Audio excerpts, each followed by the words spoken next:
In the Moorish times, this was one of the centers where they cultivated silkworms. So all these mountainsides were all filled with trees, mulberry trees, and very sophisticated water channels.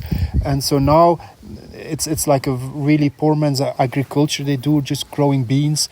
But with what we know today of planting food forests, about organic farming and tree technology that they're using also like in Africa and so on, to reforest, if we would be able to implement these techniques on the farm, we would create a paradise as well for the bees as for men.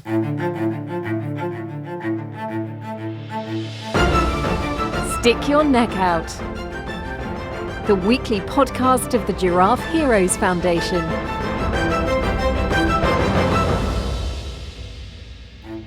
This is the Giraffe Heroes podcast, and today our studio is outdoor, located in the Alpujarra at the Refugio Solar Los Pollos, 2,000 meters above sea level, overlooking the mountains, far back the ocean, and beyond you might see Africa.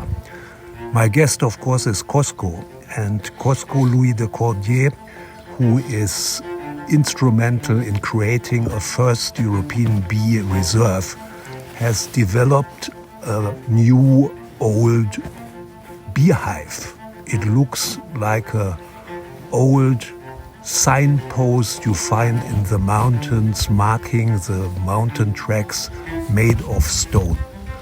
Could you tell us, Cosco, welcome that you are here. I have to first say, could you tell us about this idea a bit more?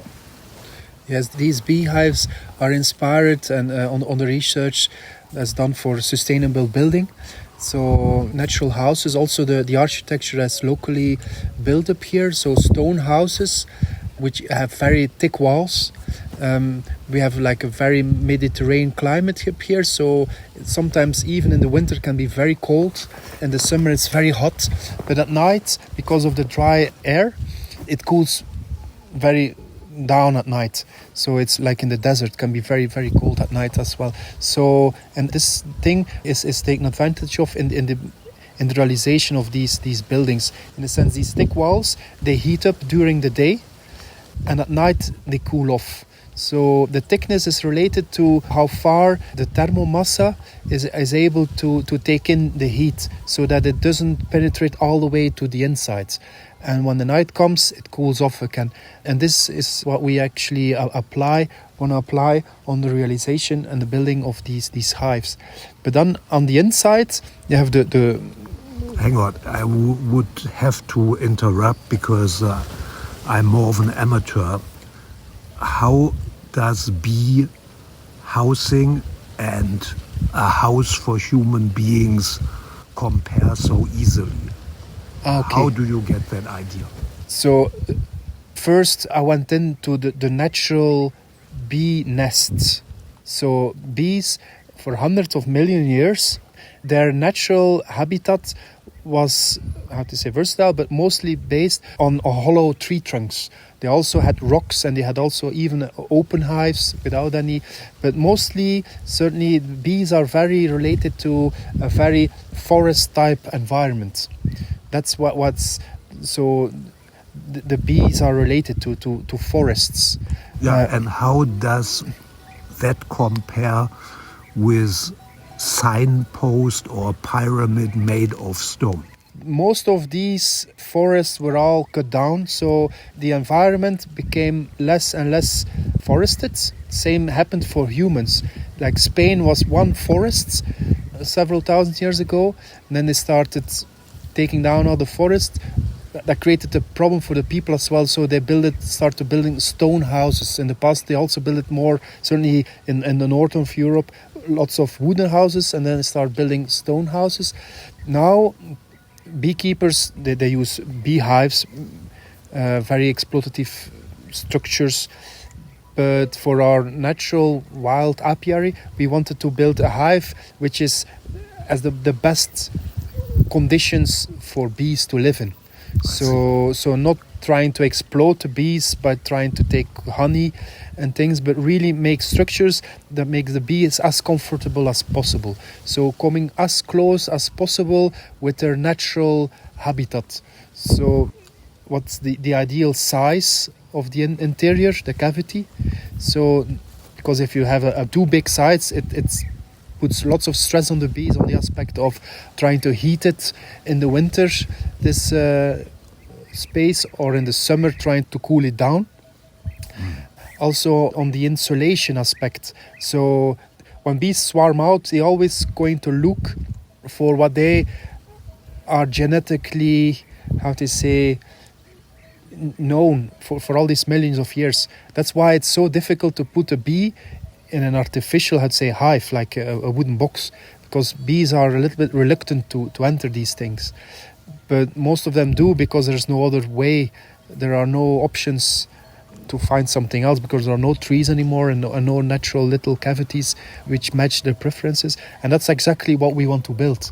So we will build these stone type of hives with the natural cavity inside, an opening which matches the opening what they prefer. So an opening which is not too big, quite small, but not too small, so that they still can have their create a natural air conditioning system with bees sitting at the entrance, and because when it's too big it doesn't work, when it's too small it doesn't work. Also the direction of the opening is also very important. So because they don't prefer direction on the north side, because that's cold wind blowing in, so they are very conscious about orientation as well. And then the insides must be also very, how to say, absorbative. So the inside of a tree is very moldy, I'd say very powdery, so certainly old ones, which gives us this kind of situation when certainly in the early mornings when the condense is coming, and so that it can be absorbed, so that there is no condense running down from the insides of the beehives, because there's definitely a big air and certainly temperature difference between, let's say, in the morning 5 degrees and inside of the beehives 37. That this creates so the inside, that we would make use of these hemp bricks, which is a kind of adobe brick reinforced with hemp fibers. What's adobe? Adobe is a combination between clay, straw mostly, dung, animal dung, and sand. So this is the way how people built their houses for millennia. Even up to many pyramids in Egypt are made of adobe. And these bricks are dried, sun-dried. So they just press them, put them in a mold and let them dry in the sun. So there's no fire coming with it, and it's very locally made, local materials. And so we built a core of this adobe material to give a kind of extra insulation and give them this benefit of that it's like absorbative. And then we make an outer shell of heavy stones. So the adobe is also it's not resistant to rain. So we give another harder shell of natural stones, which might be stacked without any cement or mortar, or with. That's an option. That's just like a dry wall. Just like a dry wall, yes. And the entrance will be more or less around 1 meter high, just to prevent the bees, so no animals like wild boar so can try to break it open. So the socle itself, the first meter, will be like solid stone, so to give the bees the protection against pests and other animals, and even snakes. That's why also bees prefer high up in the trees themselves as a protection against animals. But this 1 meter thing, because it's made out of stone, will be sufficient, or at least for contemporary, because there are no bears anymore in the area, which might try to break open. Yeah. So that sounds fascinating. How do I have to imagine the looks of such a Alpujarra new type of bee hive? Yeah, is it a new type, or it's does it exist already? It's based on very ancient types of hives that they built all over the Mediterranean basin, but mostly. Could you talk about that a bit more? Because for me it sounds like a fascinating idea, but of course the question then is it proven to work, or is it just a fancy idea? It's at this moment we will just see, but seeing the architectural science behind it is proved itself to work very well for humans. So I assume that it must work very well for bees as well. So, but that's of course why we're gonna do the experiment, to see if it works in the short term and definitely on the long term. Is there a reason why you assume then that if it works for humans, it will work for bees? It's actually a little bit of retro engineering, in the sense that, like, now many people lost the knowledge of what the natural hoof of a horse was. So we needed to do lots of research on trying to find what the natural hoof of a horse looks, because all the horses are domiciliated. And the same was for bees. So these beekeepers in the 80s, they started to think, well, we have hundreds of books on beekeeping, but not one book on the natural bee. And so they start really doing research on natural bees, and there was a lot of mistakes as well, because they only went looking in one area, and so they were not able to match it to the wider aspect of these bee habitats. And so now, with this very contemporary research on the natural bee, out of this research I developed this approach, but of course very based on the Mediterranean climate. Can you give examples of hives located in stone structures? Yes, and in the north of Spain you have these kind of stone structures which are looking very dome-shaped, which are very similar as the one that the shepherds use up there. And then up there they placed the beehives in the winter to protect them, mostly from bears, but also of course for the temperature. Are you saying that these bees could survive in these hives up here at 2,000 meters? There are bees who survive in Siberia, and so it's also related to give the bees a little bit of time to become adapted to the situation. It's the same with vegetables. You have like a specific tomato seed, you bring it in an area, and after a couple of years, and certainly on aspect with the seeds, decades, it becomes heirloom, so it adapts to the climate, adapts to the soil, and so it becomes like a bee adapted to. And so now we are bringing in bees, mostly shipped in from Belgium, queens which are artificially inseminated, and they bring them up here in Spain, and they are weak, and then they die off. So the idea is to create a wild apiary, like a bee reserve, where the bees are becoming 100%, adapted to the local environment. So possibly they will become smaller, because we also will let them make their own wax foundations, because we make them industrial. The size of the hexagons are too big, so the bees become bigger, but then again weaker in some sense. Also, these hives, that's what the long-term idea of the hives. If they stand there and let's say they are abandoned after a while, the cavity inside has the ideal proportions for a wild swarm to go inside. And a wild swarm actually always looks for a place where in the past there was already some beehive inside. They like the smell of wax and things like this. So some ancient, bee nests were used for centuries. And that's what I would love to see as well. Like maybe they are left behind by a beehive because they died out, or they moved because it was too dry. That's also one major aspect is climate change. In the past there was more or less a stable climate with less extreme periods of drought or other things. And so now we need to also make beehives which are very helping the bees to deal with extreme situations like sudden drops of temperatures or extremely hot summers, so that they don't have to fight in their artificial wooden hives to keep the temperature at 37 degrees when the sun is beating on the outside and having a surface temperature of 80 degrees, 100 degrees.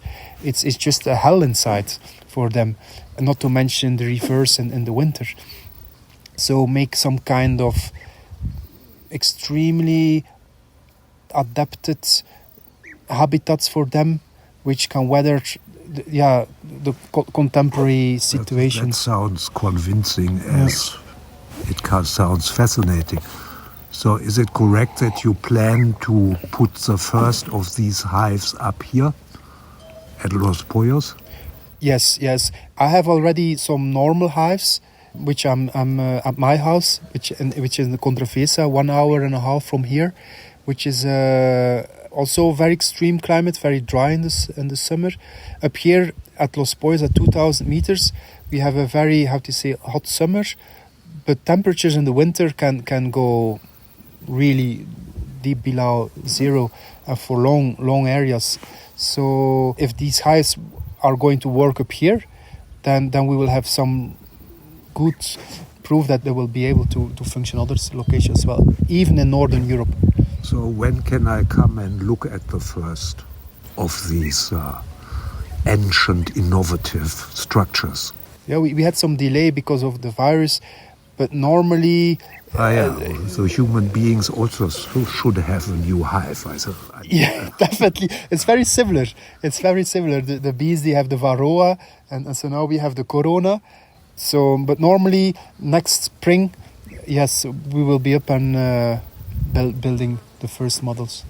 Actually, up here, what do the bees live on? I mean, what I can see here is that potentially there is a lot of vegetation, but there's also, you mentioned that in ancient times this was all forest here.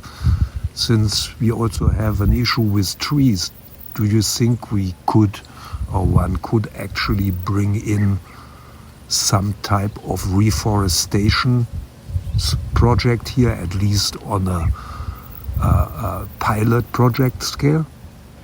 Definitely. Trees are extremely important for bees as well. Many people relate bees always with flowers, but most of the bees are living off trees. Yes. So I mean, if I look at this specific plot here, it's amazing how much natural water still seeps through. So we can see on this plot of land, which is maybe 5 hectares, but partly hilly, partly like beautiful soft slopes. And I can see there is a center type of area which forms like the core of this area, which is completely green and trees and even some water. I mean, how do you look at this that will be good for the bees, I think, and what other things? Do you have any ideas how to further make use of this natural beneficial environment up here in this specific place? Yeah, now it's like just a shadow of what it was in the Moorish times. In the Moorish times, this was one of the centers where they cultivated silkworms. So all these mountainsides were all filled with trees, mulberry trees, and very sophisticated water channels. And so now it's like a really poor man's agriculture. They do just growing beans in a very simple way, but with what we know today of planting food forests, about organic farming and tree technology that they're using also like in Africa and so on to reforest wide areas, if we would be able to implement these techniques on the farm, we would create a paradise as well for the bees as for men. So this sounds really promising in a way. Just the last question, what type of timeline do you see for your grand plan of a first European natural bee reserve? The bee reserve is we started already like 4 years ago, I suppose. So now we have at least between 40 to 60 hives already distributed. So many people are working on cultivating bees in a natural way, like barefoot beekeepers. So now we want to take the step towards actually making these stone hives, permanent structures. So to more solidify the wild and natural aspect of it. And regarding the planting of trees, so could start tomorrow with it if we got the necessary support. That sounds great, Cosco. I mean, we have also Andre on board, Andre Wermelinger with his Free the Bees, who is working on exactly that same issue since several decades in Switzerland. We have your compatriot Hendrik Hers in Belgium, Bassevelde, who is working on new tree forests and also natural beekeeping. We are bringing all of you together with this little campaign. We hope something bigger will grow out of it. Do you have a message to the crowd to finish this great talk? Yeah, my message is, would be amazing if you could support us, but they can also really contribute by starting to help the bees locally where everybody lives, like by planting more flowers, more trees, and by supporting your local beekeepers. And perhaps you come around and build a stone hive. Yeah, that would be an idea. Special Cosco. Yes. Sculpture, right? Yes, that would be an idea. Okay, Cosco, great talking to you. Luckily, there was not so much wind right now as a minute ago, so you all have hopefully been able to listen well and hear us. Thanks for listening to everybody. This was the Giraffe Heroes podcast, and we hope to see you again soon. Thank you.